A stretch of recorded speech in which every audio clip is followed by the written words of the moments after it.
નમસ્કાર.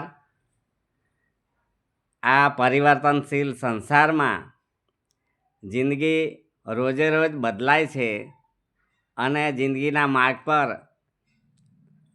પથ્થરો આવશે, કાંકરા આવશે, કાંટા આવશે અને ઉતાર ચઢાવવાળા રસ્તા આવશે. એટલે કે સંકટો આવશે, મુશ્કેલી આવશે, સમસ્યાઓ આવશે અને એ આવવાની જ. ત્યારે આ જિંદગીને સાચા અર્થમાં મોજથી અને આનંદથી માણવી હોય તો સરળ બનવું પડે. સ્માર્ટ બનવાની જરૂર નથી. કારણ કે ભગવાને આપણને બનાવ્યા છે. આપણે રતન ટાટાની કે બીજી મોટી મોટી કંપનીઓની આપણે પ્રોડક્ટ નથી. કોણે બનાવ્યા છે? ભગવાને.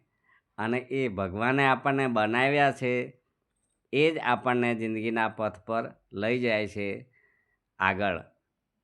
પણ આપણે એવું માની લઈએ છીએ, હું કરું, મેં કર્યું, મારા સિવાય કોઈ ના કરી શકે. એ આપણી ગેરસમજ, એ આપણું અભિમાન આપણા જિંદગીના પથ પર દુઃખો આપે છે, મુશ્કેલીઓ આપે છે. તો ચાલો મિત્રો, આ જિંદગીને આનંદથી માણવા માટે સિમ્પલ લિવિંગ એન્ડ હાઈ થિંકિંગનું સૂત્ર અપનાવીને આ જીવન પથ પર આગળ ચાલતા રહીએ.